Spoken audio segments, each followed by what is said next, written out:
Something I've mentioned from time to time on this channel is one, mobile filmmaking to improve my workflow, to lighten the load, and two is my other channel. So I thought I'd actually touch on that all a little bit today and give you an example of what I actually like to make. First, let me show you the inspiration for everything. So this is the 4K relaxation channel. I started subscribing to this many years ago. I was literally working in a windowless basement. I would not see the outdoors. I would not see sun for like 12 hours at a time. And if it was winter, it was like winter in Alaska, even though I live in California, right? I would get to work before the sun came up, and I would not be stepping out of the office until after the sun went down. And that made me a little bit crazy. And then I came across this channel. And what this content is very long format. And I'm talking upwards of 8, 10, even 12-hour videos. And they're videos of nature. So we'll just kind of scroll through a few of these. It's a lot of landscape, it's a lot of scenery, natural ambient sounds, wildlife. I would just let this play on another monitor for hours. When I finally left that job and I struck out on my own, where I actually had free time in the evening and weekends off, like I already had the cameras, but now I had the time. And I decided I wanted to start making my own content. I found this content to be very positive, very healing, and I thought I could contribute in my own way. So this is my very small, growing, but yet very small channel, Vistas, Nature, and Wildlife Films, or for short, VNW Films. The base genre is very similar. It's very long format nature videos, but I thought I would try to cover a different type of content. There's a lot out there. There's a lot of landscapes. There's a lot of waterfalls, a lot of animals. And not only did I want to see this stuff, but I wanted to shoot it. I wanted to produce it. I wanted to experience it in person. My most recent video is this one right here, Potem Falls, which is a waterfall in Northern California. Now, this is the first one I've successfully shot with the iPhone. I've tried a couple relaxation videos with the iPhone, and it was the conditions. I didn't have the right settings. Like, the footage just didn't come out good. This was the first one that I shot that actually came out, for me, satisfactory. Now, I'll tell you right now, the audio was not recorded on the iPhone. I still hate smartphone audio. I will carry around my Zoom H5. I used to carry, well, this right here, the H1N, and I still do. This is a great little recorder. But then I invested the money into my H5. I've been working on the visuals for a long time, but I kind of ignored the sound quality for a long time. I didn't put the work into it that I should have. And as of late, I've been trying to put more effort into the sound quality. So even when I'm carrying just a smartphone, I'm still carrying my H5 recorder. Like, that's something I just refuse to compromise on. Anyways, back to the video.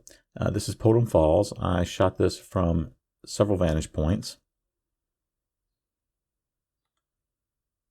High angle, low angle, give it a second to buffer.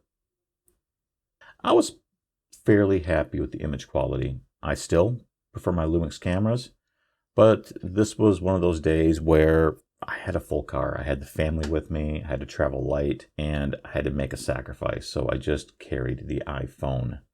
Now, yes, this video is 8 hours. I did not shoot 8 hours on my iPhone. I don't even really shoot 8 hours on my Lumix cameras. A lot of times what I shoot is 10 to 15 minute clips that I take home, and I do a lot of cleanup. What you don't see is me having to digitally paint out a lot of people swimming around or walking around. So I have to remove that. Then I have to blend the start and the end of the clips. I have to make it a loopable clip. So there's actually a lot of cleanup I have to do to get a 10 to 15 segment down to a 4 to 5 minute loop that will loop seamlessly. And from there, I create the longer segments of each shot, and then I compile all those into approximately an 8-hour movie. So this was my first successful production with the iPhone. Like I said, most of it has been with my Lumix cameras, except for this one here. This was with the GoPros, specifically, I think the Hero 10. And it didn't come out too bad. Sometimes the iPhone and the GoPros work, sometimes they don't. But anyways, this is the content that I like to produce.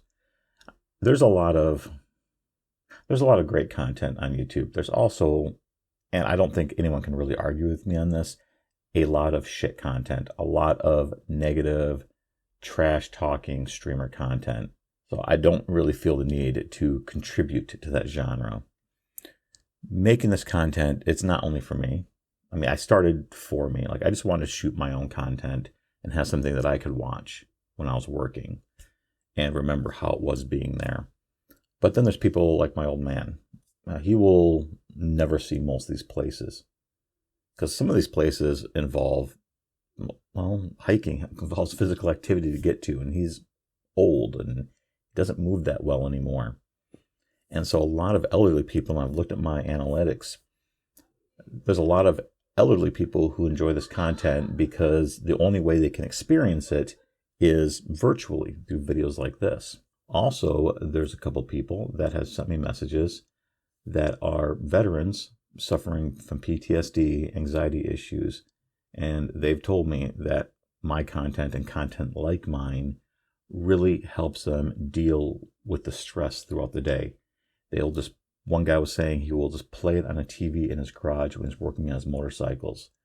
And it just helps drown out all the BS in the world. And then he just has nature scenery and his motorcycles. And he says, that's sometimes all that I need to get through a day. And so the other type of people I deal with are gatekeepers who get really mad if I tag a location. And I'm going to say right up front, there's not a single location that I've shot in these videos that isn't well known, well documented, and untagged on Google Maps. So none of these locations are secret. And knowing that my content has a positive mental and emotional effect on some people, to me that takes way more priority in life than someone trying to gatekeep a location. So if someone's butthurt by me not gatekeeping locations, I will gladly butthurt 1,000 of these gatekeepers if my content brings positivity, brings positive vibes into at least one person's life. For me, that's worth it, and I will keep doing it, and I really enjoy doing this. So I just want to take a few minutes and just show you all what I do make. I do make stuff. I just don't buy gear just to show it off on YouTube. I actually do try to go out and use the gear, and this is what I use it for a majority of the time. Well, I'm going to wrap this video up. I need to get started at my day job. So as always, thanks for tuning in, and I'll see you again next time.